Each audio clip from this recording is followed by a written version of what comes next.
Hello दोस्तों, प्रणाम। हर हर महादेव।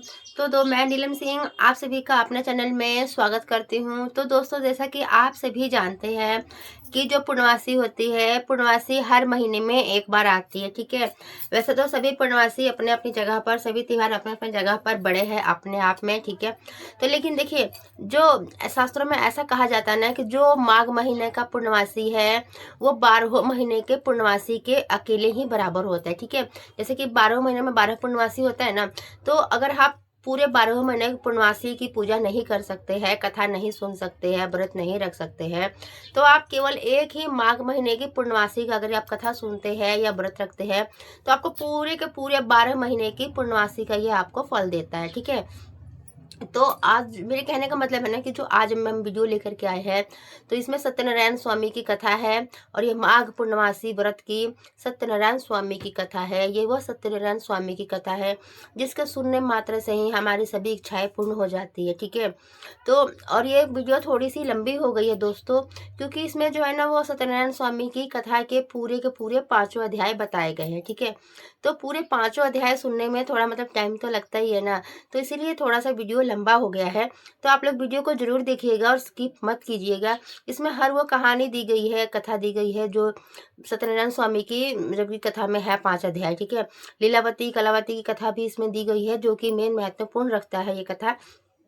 तो दोस्तों, आप लोग ये वीडियो जरूर देखिएगा और कमेंट बॉक्स में जरूर बताइएगा। वीडियो थोड़ा लंबा हो गया है पर कोई बात नहीं, आप थोड़ा सा समय निकाल करके यह वीडियो जरूर देख लीजिएगा। ठीक है। और सत्यनारायण स्वामी की कथा जरूर सुनिएगा एक बार, और कथा अधूरी नहीं सुनी जाती है, कथा को पूरा जरूर कर लीजिएगा आप लोग। ठीक है। और अपनी इच्छा को पूर्ण कीजिएगा। श्री सत्यनारायण स्वामी की जय। कमेंट बॉक्स में जरूर लिख दीजिएगा। हम अपनी कथा को शुरू करते हैं। तो दोस्तों, एक बार फिर से बोलिए श्री सत्यनारायण स्वामी की जय। श्री सत्यनारायण स्वामी की कथा हमें सत्य, धर्म और भक्ति के मार्ग पर चलने की प्रेरणा देता है।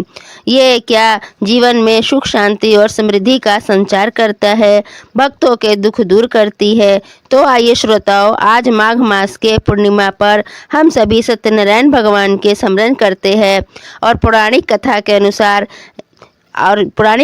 अनुसार हम ये आपको कथा सुनाते हैं। एक समय नौमी से नारायण तीर्थ में सौनक आदि 88,000 मुनियों श्री सूत जी से कहा, हे प्रभु, इस कलयुग में वेद विधाता रहित मनुष्य को प्रभु भक्ति किस प्रकार से मिलेगी और उनका उद्धार कैसे होगा। हे मुनि श्रेष्ठ, कोई ऐसा व्रत तप कहिए जिसके थोड़े समय से पुण्य प्राप्त होवे मनोवांछित फल भी मिले। ऐसी कथा को सुनने से हमारी इच्छा है। सर्वशास्त्र ज्ञाता श्री सूत जी बोले, हे वैष्णव के हित से आप सबको प्राणियों की हित की बात पूछी है। अब मैं उस श्रेष्ठ व्रत को आप लोगों से कहूँगा जिस व्रत को नारद जी ने श्री लक्ष्मी नारायण भगवान से पूछा था और लक्ष्मीपति ने मुनि श्रेष्ठ नारद जी से कहा था। सो ध्यान पूर्वक सुनो। उस श्रेष्ठ व्रत को आप लोगों से कहूँगा जिस व्रत को नारद जी ने श्री लक्ष्मी नारायण भगवान जी से पूछा था और लक्ष्मीपति ने मुनि श्रेष्ठ नारद जी से कहा था। सो ध्यान पूर्वक सुनो। एक समय योगी राजा नारद जी दूसरों के हित की इच्छा से अनेक लोकों में घूमते हुए मृत्यु लोक में जा पहुँचे। यह अनेक योनि में जन्मे हुए प्राय सभी मनुष्यों को अपने कर्मों के अनुसार अनेकों दुखों से पीड़ित देखकर सोचा कि किस यत्न करने के कारण यह प्राणियों को दुखों का नाश हो सके। ऐसा कौन सा व्रत है। ऐसा सोचकर मन में देव ऋषि मुनि श्री विष्णु लोक को चले गए। वहाँ श्वेत वर्ण और 4 भुजाओं वाले देव को इष्ट नारायण को देखकर, जिनके हाथों में शंख, चूक, गदा और पद्म थे और वरणमाला पहने हुए थे, सूत जी कहने लगे, हे भगवान, आप अत्यंत शक्ति से सुशोभित हो। मन क्या वाणी भी आप ही की पा सकते हैं। आदि, मध्य और अंत भी नहीं है कोई। आपको मेरा नमस्कार है। तब श्री विष्णु भगवान बोले कि बहुत पुण्य देने वाला श्री सत्यनारायण भगवान का यह व्रत मैं तुमसे कहता हूँ, ध्यान पूर्वक सुनो। ये व्रत किस दिन करना है और इसके करने से क्या होता है और यह व्रत क्यों करना चाहिए, तो आप लोग सभी ध्यान से सुनिएगा। यह व्रत दुख दूर करने वाला, संतान देने वाला है, विजय प्राप्त करने वाला है। यह व्रत सभी भाई बंधु के साथ करने वाला है। ब्राह्मणों के साथ इसमें केले, फल, मेवा, शहद, नवेद, घी, दूध और गेहूं का आटा का सवैया लेवे। और देखिए, गेहूं का आटा ना मिल सके तो सांठी का चूर्ण भी इसमें प्रसाद के रूप में बना सकते हैं और भगवान को अर्पण कर देवे। तब बंधुओं सहित ब्राह्मणों को भोजन करावे और रात्रि में जागरण करे, कीर्तन करे। इस तरह से पहला अध्याय खत्म हुआ। बोलिए श्री सत्यनारायण स्वामी की जय। दूसरा अध्याय शुरू करते हैं दोस्तों। एक बार फिर से बोलिए श्री सत्यनारायण स्वामी की जय। देखिए, श्री सूत जी बोले, हे ऋषियों, जिसने पहले समय में इस व्रत को किया है उसका इतिहास मैं कहता हूँ, ध्यान पूर्वक सुनो। सुंदर काशीपुर नगरी में एक अत्यंत निर्धन ब्राह्मण रहता था। वह भूख और प्यास से बेचैन हुआ नित्य पृथ्वी पर घूमता था। ब्राह्मणों में से प्रेम करने वाले भगवान ने ब्राह्मण को दुखी देखकर बूढ़े ब्राह्मण का रूप धरकर पृथ्वी पर फिरता हुआ आया और हे भगवान, अगर आप इसे छुटकारा पाने का उपाय बताए कृपा करके प्रभु।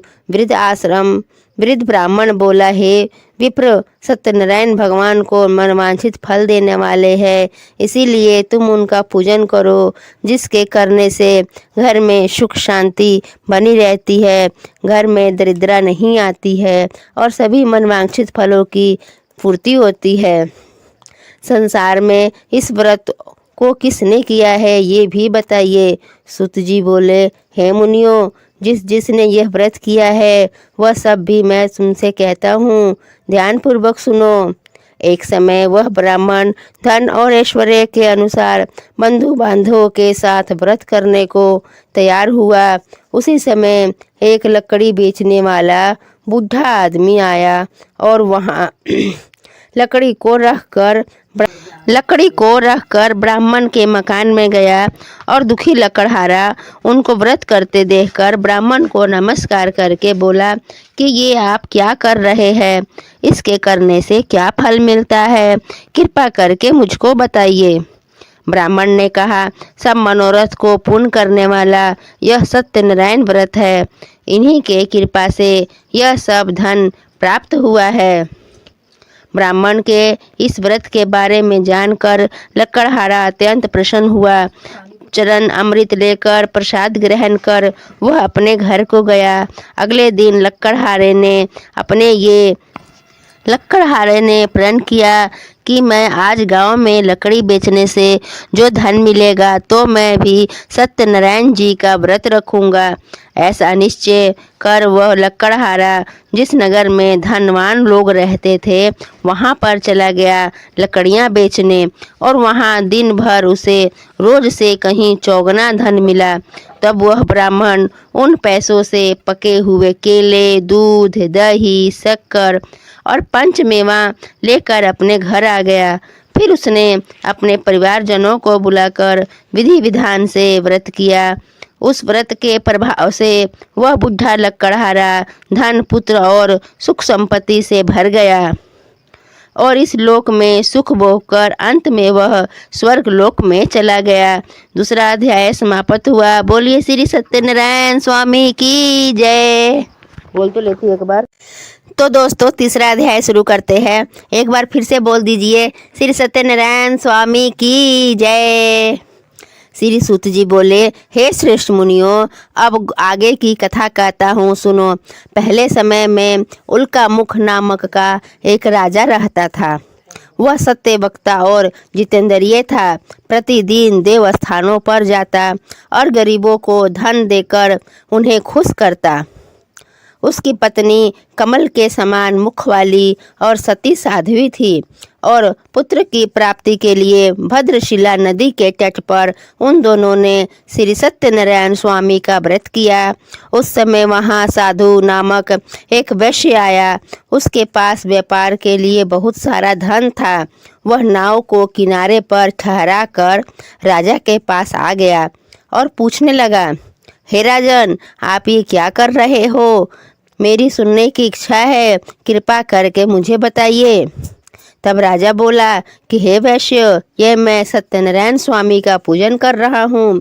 तब वैश्य बोला कि मुझे भी बताइए कि यह व्रत कैसे किया जाता है, मैं भी यह विधि विधान से करूँगा। मेरी भी कोई संतान नहीं है और मुझे विश्वास है कि यह व्रत करने से मेरी भी संतान अवश्य हो जाएगी। तब वह राजा से सब विधि जानकर अपने घर को आ गया और अपनी पत्नी को संतान देने वाले इस व्रत को अपनी पत्नी से बताया और प्रण किया कि जब मेरे यहाँ भी कोई संतान हो जाएगा तब हम भी यह व्रत करेंगे। साधु ने ऐसे वचन अपने पत्नी लीलावती से कहा। एक दिन उसकी पत्नी गर्भवती हो गई और 10वें महीने में उसे एक सुंदर कन्या को जन्म दिया। वह कन्या दिनों दिन ऐसे बढ़ने लगी जैसे कि शुक्ल पक्ष का चंद्रमा बढ़ता है। कन्या का नाम कलावती रखा गया। तब लीलावती ने अपने पति से कहा, स्वामी, आपने जो संकल्प किया था वह पूरा कीजिए। तब साधु बोला, हे प्रिय, वह हम इसके विवाह पर कथा करवा लेंगे। यह कहकर वह नगर को चला गया। अब कलावती अपने पिता के घर में रहकर बड़ी हो रही थी। एक दिन साधु ने जब नगर में सखियों के साथ अपनी पुत्री को देखा तब तुरंत दूत को बुलवाकर कहा कि हे दूत, मेरी पुत्री के लिए कोई सुयोग्य वर ढूंढ कर लाओ। यह सुनकर दूत को कंचनपुर नामक नगर में गया और एक सुयोग्य वर खोज कर लाया कन्या के लिए, जो कि बहुत ही सुयोग्य था।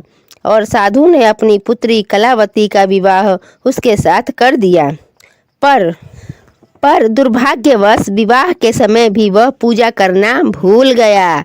तब श्री सत्यनारायण स्वामी जी क्रोधित हो गए और श्राप दे दिया कि तुम्हें अत्यंत दुख प्राप्त होगा, क्योंकि उसने कहा था कि मेरी पुत्री हो जाएगी तो मेरी कोई भी संतान होगी तो मैं कथा करवाऊंगा। संतान भी हो गया, फिर उसने कहा शादी के समय करवाऊंगा, शादी भी हो गई, लेकिन उसने फिर भी नहीं करवाया। तो इसलिए सत्यनारायण स्वामी जो है उस पर क्रोधित हो गए। और उन्होंने श्राप दे दिया कि अत्यंत दुख प्राप्त होगा। अपने कार्य में कुशल साधु वैश्य अपने दामाद के साथ नदी पार कर रतनपुर नामक नगर में चला गया और वहां पर दोनों ससुर और जमाई चंद्रकेतु राजा के नगर में व्यापार करने लगे। एक दिन भगवान श्री नारायण की माया से पीड़ित क्या हुआ कि एक चोर राजा का धन चुराकर भागा जा रहा था, किंतु राजा के दूत को आता हुआ देखकर चोर घबराकर उसे धन को वहीं छोड़कर चला गया जहां वे ससुर और जमाई ठहरे हुए थे। जब दूतों ने राजा के धन को उन वैश्यों के पास रखा हुआ देखा तो वे उन्हीं को चोर समझकर पकड़कर लेकर चले गए और राजा से बोले कि ये 2 चोर हम पकड़ कर लाए हैं, आप आज्ञा दीजिए। तब राजा की आज्ञा से उन्हें कठोर दंड मिला और कारावास में डाल दिया गया। और सत्यनारायण भगवान के श्राप के कारण साधु वैश्य की पत्नी और बेटी को भी दुख बहुत ही प्राप्त हुआ। उनके घर में जो भी धन रखा था वह सब चोर चुरा कर ले गए। शारीरिक और मानसिक पीड़ा होने लगी। भूख प्यास से पीड़ित होकर कलावती एक दिन ब्राह्मण के घर गई। वहां उसने सत्यनारायण कथा व पूजा सुनी और प्रसाद ग्रहण किया। वह रात होने पर घर आई। तब उसकी माता ने कलावती से पूछा कि पुत्री, तू इतनी देर तक कहाँ रही? तेरे मन में क्या चल रहा है? तब कलावती कहने लगी, माते, मैं एक ब्राह्मण के घर गई थी और वहाँ मैंने सत्यनारायण भगवान की पूजा होते हुए देखा। कन्या के ऐसे वचन सुनकर लीलावती भगवान की पूजन की तैयारी करने लगी। लीलावती ने परिवार और बंधुओं सहित श्री सत्यनारायण भगवान